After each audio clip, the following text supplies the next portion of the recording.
Did you know there are so many ways that entrepreneurs undercharge and undervalue their services without even realizing they're doing it?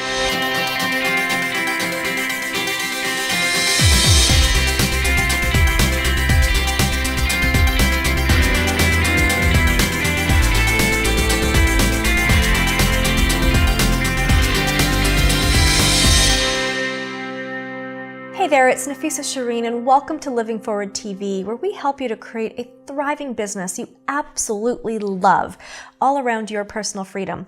And today, I want to make sure that you're not undercharging. We've got a lot of great information today, and you'll definitely want to grab our freebie this week. I prepared a bundle for you called How to Stop Undercharging. There's quite a few goodies in there, and so stick to the end and I'll tell you all about it. And remember, it's right below this video. You can grab it anytime. The link is right below.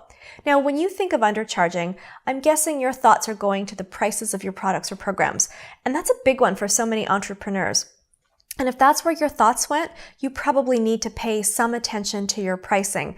And I wouldn't be surprised because so many entrepreneurs do undercharge.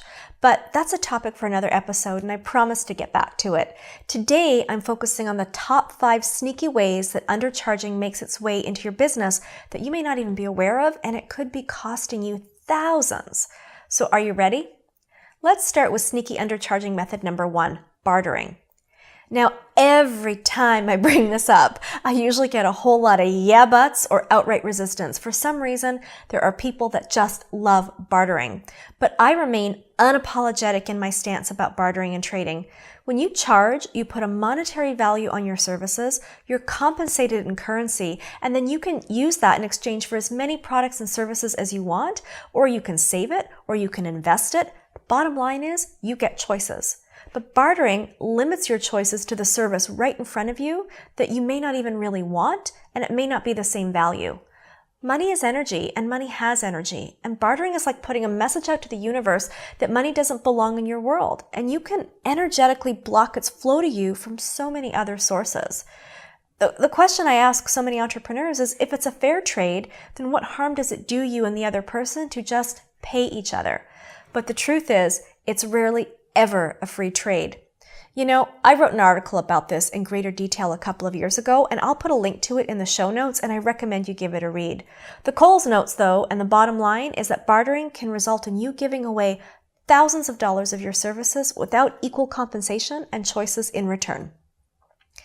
Now, the second way sneaking undercharging may be creeping up in your business is by letting people pick your brain. Coffee dates, questions, phone calls, quick Facebook messages, you name it. There are plenty of ways that people may try to contact you looking to get your expertise without paying for it. And I've seen so many entrepreneurs fall for this, especially new ones. And it's with good intention. They want to be nice or expand their network or get a referral or hope that this person becomes a client. The thing is, this rarely, if ever, leads to business. What it leads to is you creating a reputation to be the free source that anybody can go to who needs it. Your brain and your knowledge cost you a lot of time and life and money to get it to the point that you are the expert you are today. Don't devalue that by giving it away for free.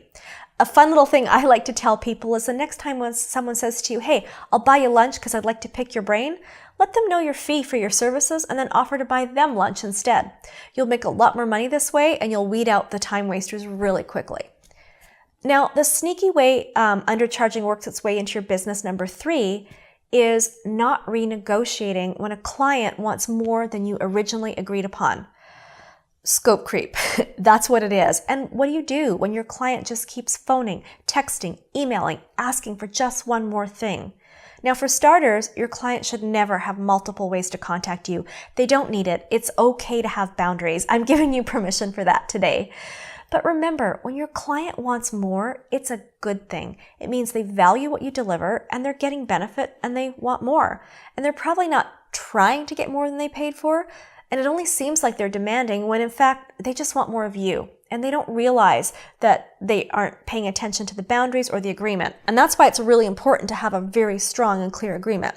Now, when you come into these situations, simply offer these clients an extended or additional package. And with that, you're going to be able to give them what they truly need. They are going to feel so supported.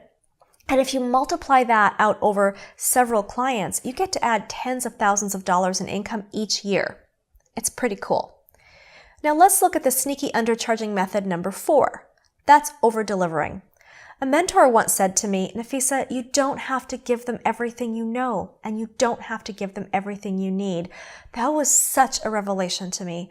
As entrepreneurs, and especially as women, we want our clients to be so happy, and we want them to feel they're getting great value. And so we just give and give and give and give as much as possible. And I've seen it where entrepreneurs package up what should be 2 or even 3 separate programs and charge for only one. When the truth is, if you give your client everything you've got, they can't handle it. It's like drinking from a fire hose. And instead of a happy, satisfied client, you end up with an overloaded, overwhelmed, and frustrated client who likely isn't getting results and who likely will not reinvest with you again. So my advice to you is to package your services into bite-sized chunks that the client can handle, learn, implement, and get a result. Remember, your clients aren't buying a fancy program for its content. They're buying the results. And if you get them the results as simply as possible, I guarantee they won't be thinking, but I wanted more. They got what they wanted. And when they get results, you can charge more. And then that way, when they get the result they wanted, they'll be more than happy to take the next step and the next package. Now here's sneaky undercharging method number 5, and it's one I talk about a lot. One of my signature sayings is price for profit, not for salary. And we dove deep into this in a previous episode, and I'll make sure to include a link to that in the show notes as well, as I really recommend you have a watch. When you price by the hour, you're pricing for salary. And a mindset that I really want you to embrace is to remember that when someone hires you, they actually aren't hiring you. They're engaging your business, and you're providing the service on behalf of your business. And your business has a lot of expenses. You're just one of them. And you have to factor in your administrative time, business development, marketing, professional development, team, you name it. That's just a few. And none of that stuff is billable time, but it's not work you should be doing for free. And you certainly shouldn't be paying your team to work for time you're not charging for. And even if you charge your client for every single minute, there are only 24 hours in a day. And by charging by the hour, you cap your earning potential. When clients are hiring you, they aren't buying your time. They're buying the result. And that's what they'll pay for. Because clients don't value time, but they value their result.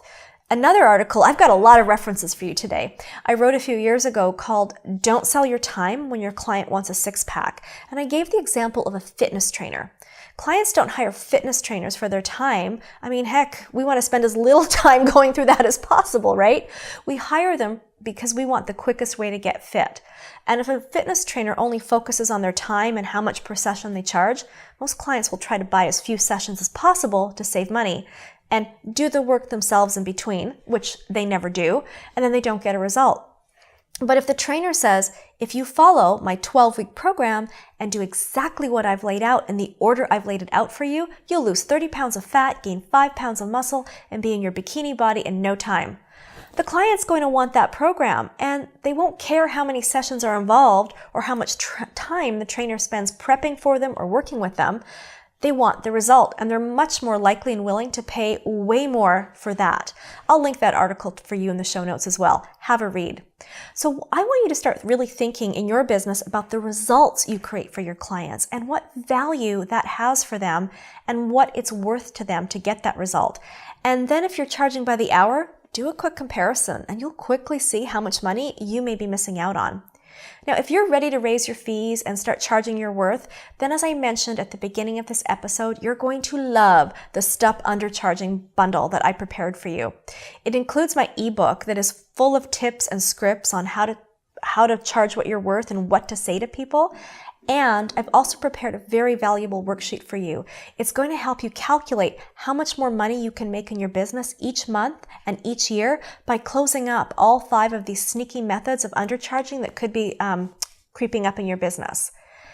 If you found today's episode valuable, then please share it with somebody who you know needs it and subscribe to my channel. And what I'd love you to do is leave me a comment below and let me know which of these 5 methods might be showing up for you and what you're going to be doing about it. I absolutely can't wait to read it, and I promise I'll come back and leave a comment for you as well. Now, if you need more help or have specific questions, then I want to get to know you. I want to invite you to join me in my free Facebook community where I come to you live every single week on After the Episode, where we dive really deep into these topics and you can promote your business, get to know people, and I can get to know you. All you have to do is go to livingforwardcommunity.com, click the Join Now button, and I'll see you on the inside.